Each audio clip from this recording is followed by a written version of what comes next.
오늘 설교 제목은 창대하게 하리라.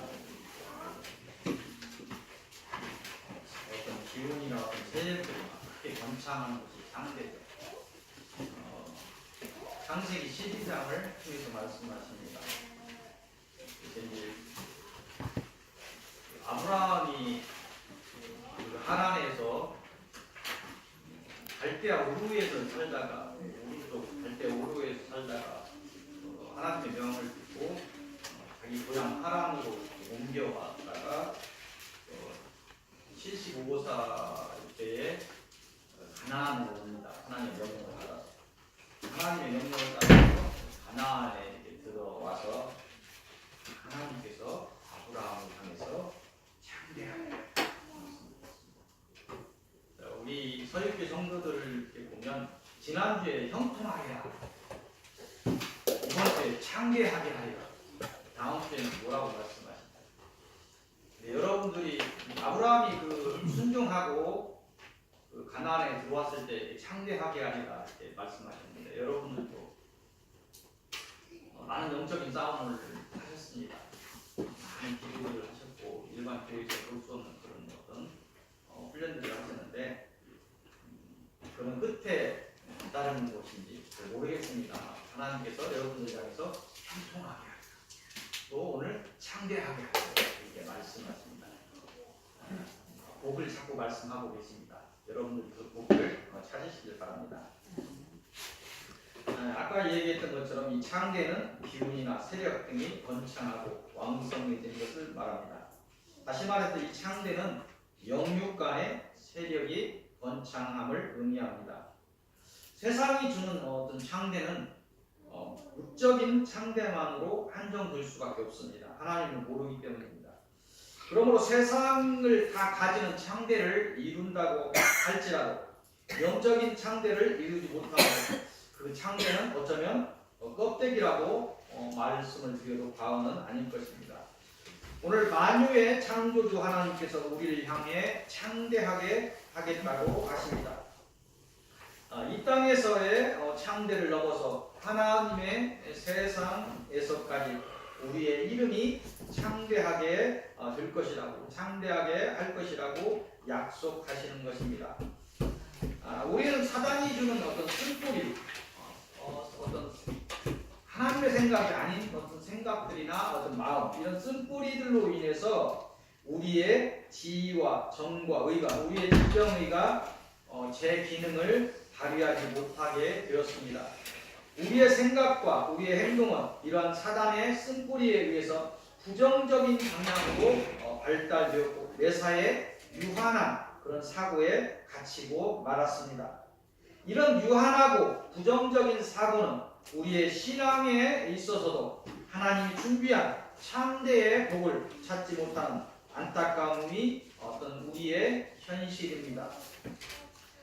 유한하고 부정적인 그러한 신앙의 시간들 속에서 편협하게 굳어진 우리의 믿음은 하나님으로부터 오는 하늘의 영육간의 복을 스스로 막는 결과를 초래한다는 것입니다. 하나님의 자녀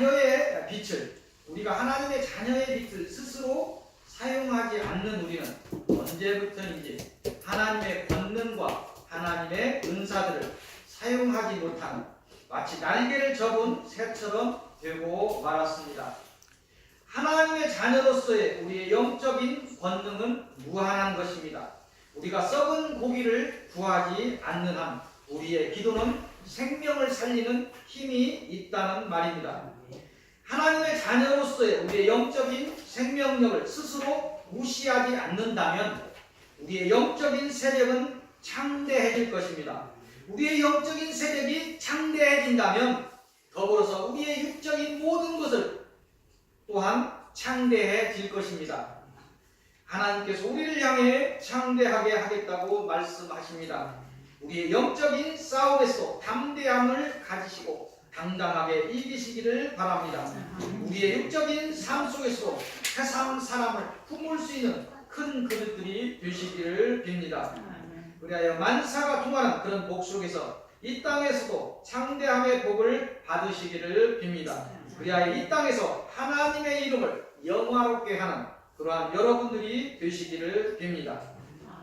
오늘 서론의 말씀은 창세기 20장에서 시작하도록 하겠습니다.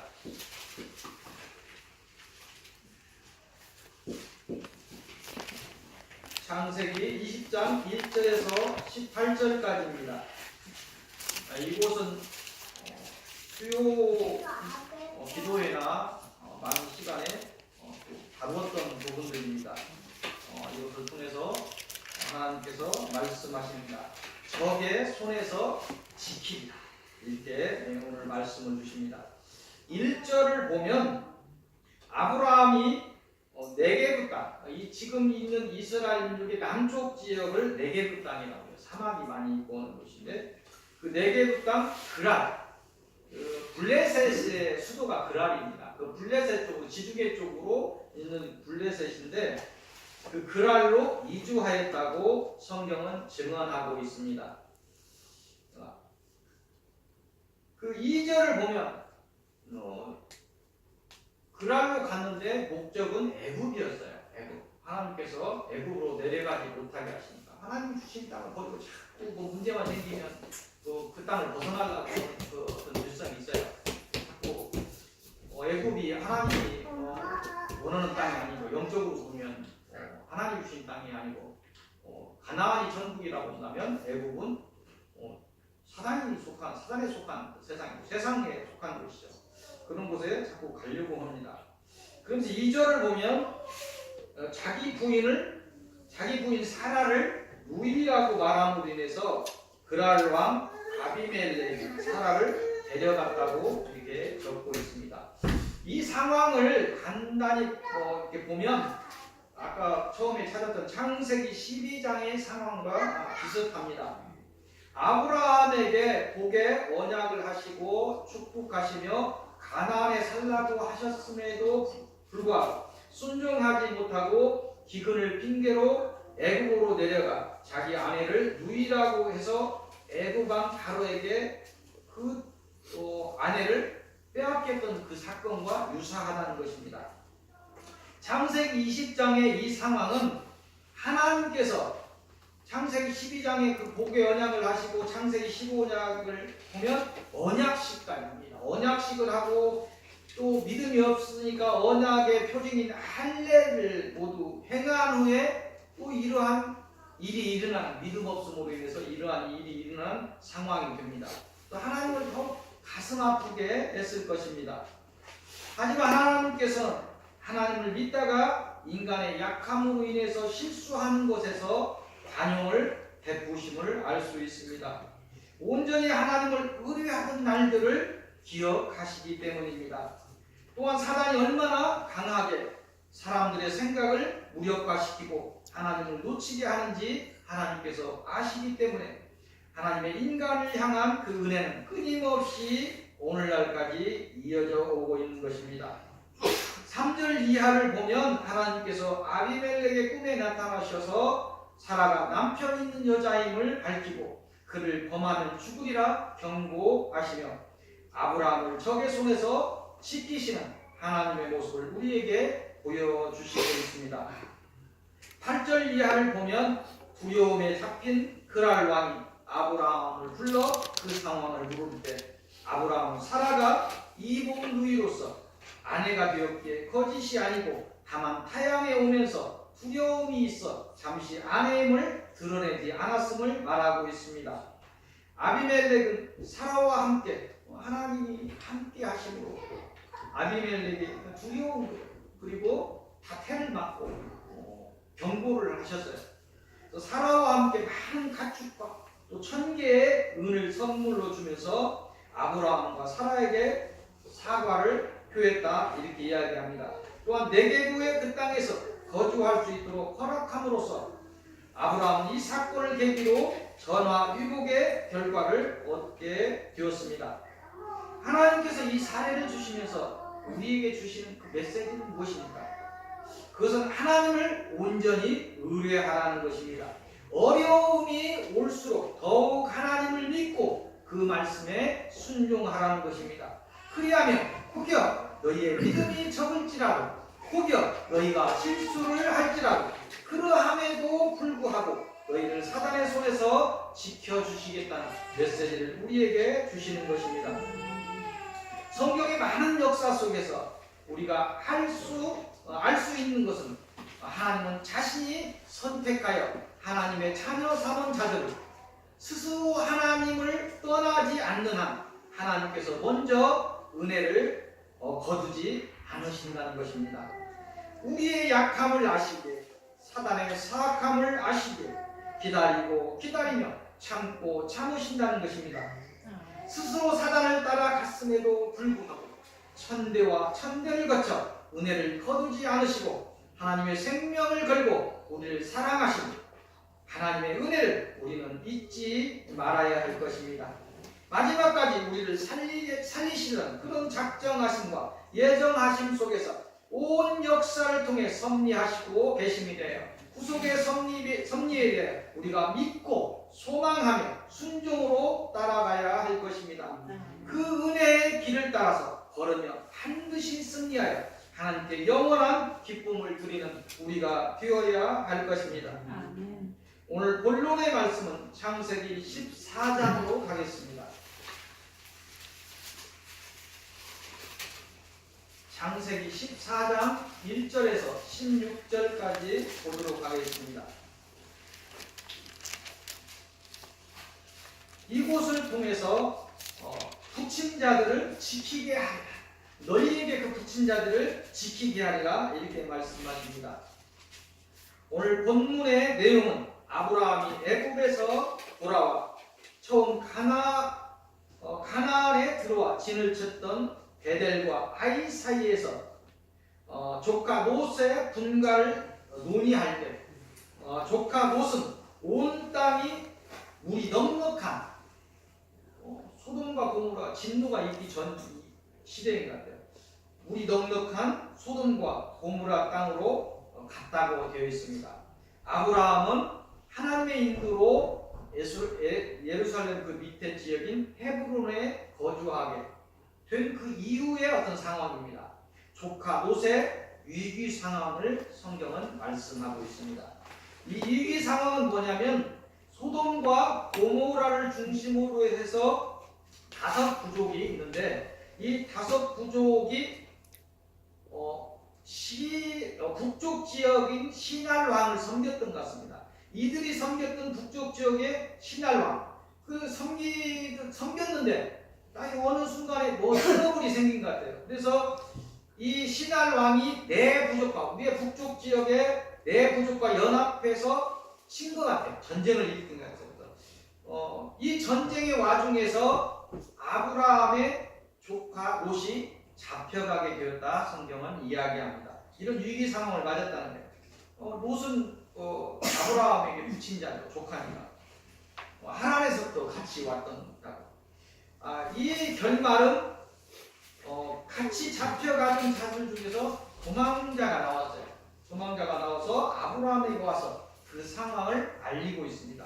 그래서 아브라함이 훈련된 사병 318명을 거느리고 북쪽 지역인 단 지역까지 쫓아가서 그들을 물리치고 재물과 조카 롯을 구하고 많은 사람들을 되찾아왔다는 것입니다. 이것이 어떤 전쟁인가 어떤 크기의 전쟁인가 알 필요가 없죠. 아마 318명으로 이기고 왔다는 정도로 보면 부족 정도의 국가겠죠. 큰 어떤 국가의 개념이라기보다도 아직 큰 나라로 되기 전에 부족의 형태 정도인 것 같아요. 그래서 이렇게 이제 아브라함이 사명을 318명을 했다 하면 아브라함도 1000명 거느리는 사람이 자기가 아브라함이 이렇게 끌고 가는 사람이 어느 정도 됐다는 얘기죠. 사병이 그 정도 됐다는 얘기면 그 가축이며 그 가축을 하는 사람들 자기 곁에 있는 사람들 또 1000명 이상 되지 않았을까? 하나의 어떤 부족을 이끄는 족장일 수도 있죠. 아브라함 단순한 그 가족의 형태는 아닙니다. 이 본문을 통해서 하나님께서 주시는 말씀은 우리에게 붙인 자들을 지키게 하시겠다. 이 말씀을 우리에게 주십니다. 붙인 자라 하면 뭐냐면 우리가 하나님의 생명의 사람이 되면서부터 그 생명을 나눌 자들을 하나님께서 알게 하셨어요. 여러분 다 그 가족들을 기도하게 하시는데 그게 다 붙인 자들이에요. 친구를 위해서 기도하고 형제를 위해서 기도하는데 그런 것이죠. 기도로서 세우게 하신 자들을 붙인 자라 이렇게 우리가 이야기합니다. 우리의 가족과 형제와 작정하고 기도하는 자들이 붙인 자들입니다. 하나님께서는 아브라함에게 용기를 주시고 지혜를 주셔서 그를 그 붙인 자 조카 롯을 지키게 하셨습니다. 그런 어떤 사례를 우리에게 지금 말씀하시면서 우리에게도 붙인 자들을 스스로 지킬 수 있도록 지혜를 주시고 능력과 은사를 주셔서 그들이 하나님의 사람으로 영적인 싸움을 마치고 새 하늘과 새 땅에 들어갈 수 있도록 돕는 자들의 역할을 감당하겠다고 오늘 우리에게 말씀을 주시는 것입니다. 우리는 이 땅에서의 사명이 특별하다고 생각할 수 있을지 모르나 이 땅에서의 사명은 각각 크기와 종류가 다르고 감당하는 직분이 다를 뿐 생명을 살리는 것은 모두 하나의 일일 것입니다. 교회의 사명, 큰 사명을 하고 교회를 끌고 가는 사람이 천부장, 100부장, 50부장 이렇게 하듯이 교회 내에서 어떤 주일학교가 있는 것 같은 주일학교를 끌고 가는 사람이 있고 몇 사람의 목장이 있는 교회 같은 목장을 끌고 가는 목장도 될 수 있고 또 그렇지 않다면 자기 가족 하나 정도를 놓고 기도하는 사람 이게 다 사명이니까 사명이 따로 있다는 것은 아니에요. 큰 교회를 끌고 가면 못합니까? 한 사람 생명을 살리는 그 생명을 살리는 사람마저 못하면 아무것도 아닌 것이죠. 그래서 우리 사명은 특별한 것이 아니라 나에게 붙인 자들을 그를 위해서 기도하는 것, 그를 세우는 것 이것이 사명이라는 것입니다. 하나님께서 자신에게 주어진 달란트대로 사람을 붙일 때 달란트대로 붙이죠. 목회자에 맞는 사람들도 붙여요. 어떤 고난을 많이 겪겠으면 그 고난하고 비슷한 사람들을 붙입니다. 희한한 것들이 있다는데 그렇게 달란트대로 사람을 붙일 때 우리는 아멘으로 그 사명을 온전히 감당해야 할 것입니다. 한 달란트의 사명이라도 온전히 감당하려는 그 행함이 하나님의 은혜를 더욱 부르는 그래서 한 달란트가 두 달란트가 두 달란트가 네 달란트가 그런 선수만이 되어서 더욱 사명을 감당하는 자가 되어서 다함이 없는 하늘의 기업을 받는 여러분들이 될 것입니다. 오늘 우리에게 주어진 사명은 무엇인가? 나에게 붙인 자는 누구인가? 어떻게 하면 이 사명을 온전히 감당할 것인가? 묵상하시는 여러분들이 되시기를 빕니다. 하나같이 그 사명을 감당하셔서 복을 수확하시는 여러분들이 되시기를 빕니다. 오늘 결론의 말씀은 처음에 봤던 창세기 12장으로 가겠습니다.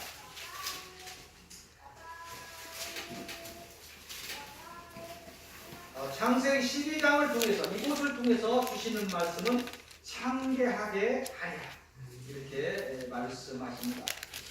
본문의 내용은 아브라함이 하나님의 인도를 따라서 고대 바벨론의 지역인 갈대아 우르에서 서쪽으로 이동하여 고향인 하란에 이르러 머물 때 하나님의 음성을 듣게 됩니다. 그 소명은 뭐냐면 너는 고향과 친척과 아버지의 집을 떠나 내게 보여줄 땅으로 가라는 것이었습니다. 그 말에 순종할 때 받는 복을 하나님께서 2절과 3절을 통해서 약속하고 있습니다. 2절과 3절을 한번 같은 목소리로 한번 합독해 보도록 하겠습니다. 2절입니다. 내가 너로 큰 민족을 이루고 내게 복을 주어 내 이름을 창대하게 하리니 너는 복이 될지라.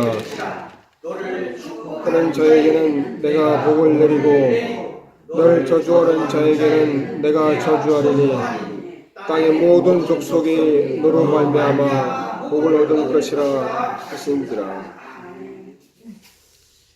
오늘 설교를 통해서 너희의 약한 믿음에도 불구하고 너희가 나를 의뢰한다면 너희를 반드시 적의 손에서 지켜주시겠다고 약속하셨습니다. 또한 우리가 관계성 속에서 하나님의 붙인 자들을 위해 기도한다면 우리에게 은혜를 주셔서 그들을 지키게 하시겠다고 말씀하셨습니다. 이 말씀과 합해서 결론을 내린다면 우리가 하나님을 의뢰하고 나아가며 하나님의 주신 그 사명을 감당한다면 이 땅에서는 물론이고 하나님의 나라에서 우리의 이름을 창대하게 하시겠다고 하시는 것입니다. 이게 결론입니다. 우리는 창대하게 하겠다. 이 말씀을 의미를 잘 파악할 수 없습니다. 어떤 것이 창대한 것인지 잘 모르겠고 어떤 사람은 이렇게 물질의 복도 많이 받을 수도 있고 어떤 사람은 물질의 복이 아닌 어떤 믿음을 막 세우는데 전력하기도 하고 오는데 잘 알 수 없습니다. 하지만 아브라함에게 하셨던 그 언약이 이 시대 신앙의 눈으로 볼 때 영육간에 얼마나 큰 영향을 가지고 이루어집니까? 아브라함의 그런 약속이 얼마나 크게 이루어지고 있는가 하는 거죠. 하물며 그 곁으로 나간 이스라엘과 그 아랍권의 그 사람들이 북을 누리고 있는 걸 보면 최악들이 일어나고 있는 거예요. 그 하나님이 아브라함까지 아랍권도 아브라함까지는 같은 것이고 섬기고 있다는 얘기예요. 그래서 이런 것들이 영육간에 어떤 큰 영향을 미치고 있는가? 이스라엘 민족만 성경의 눈으로 보면 우리도 믿음의 자손이 되는 거예요. 그럼 예수를 믿는 모든 사람들이 아브라함의 자손이 되는 거예요. 얼마나 큰 복들이 기독교의 국가들이 그 복을 이루고 있는가 하는 것들을 놓고 볼 때 지금 천국을 가느냐 못 가느냐 이걸 떠나서 그 말에 대한 복이 이 땅에서도 영적인 복은 아니더라도 이 땅에서 육적인 복이라도 이루어지는 것을 우리가 그 큰 영향력을 가지고 이루어지는 걸 우리가 인정할 수밖에 없습니다. 우리가 어렴풋이 알 수 있습니다. 우리 또한 그 복의 언약에 의해 예수를 그리스도로 믿어서 아브라함이 믿음의 자손이 되어 구속의 복을 받은 그런 사람들입니다. 그 아브라함에게 하셨던 그 복의 언약이 오늘 우리에게 있습니다. 이것이 갑자기 생긴 것은 아닙니다. 갑자기 생긴 것은 아닙니다. 다만 그 언약의 복을 깨달은 자에게 오늘 복을 말씀하시는 것입니다. 그 복은 미미한 것이 아니고 창대한 것이라 말씀하셨습니다. 예수 그리스도를 통해 하나님의 자녀된 우리가 오늘 아브라함에게 하셨던 그 복의 언약이 얼마나 정확하고 얼마나 큰 것인 것을 그걸 깨닫는 그런 시간들이 되시기를 바랍니다. 그래야 이 서귀교회 성도 모두가 그 복의 수혜자들이 되시기를 빕니다. 아멘으로 화답하는 너희에게 복을 주어 내 이름을 창대하게 하리니 너희는 복이 될지라. 아멘. 기도하겠습니다. 네, 하나님 감사합니다. 저희 죄인 되었던 저희들을 불러주시고 하나님의 자녀 삼아 주신 하나님께 감사드립니다. 오늘도 예배 속에서 하나님의 영광 중에 있게 하시니 감사합니다. 마지막까지 적의 손에서 저희를 지켜 주옵소서. 저희가 저희 생명과 또한 저에게 붙인 자들, 저희 가족을 놓고 기도하오니 저들을 지켜 주옵소서. 영육간에 저희를 창대하게 하옵소서. 마침내 저희가 하나님의 나라에 임하게 하옵소서. 하나님의 영광 중에 거하게 하옵소서. 주 예수 그리스도의 이름으로 기도하옵나이다. 아멘.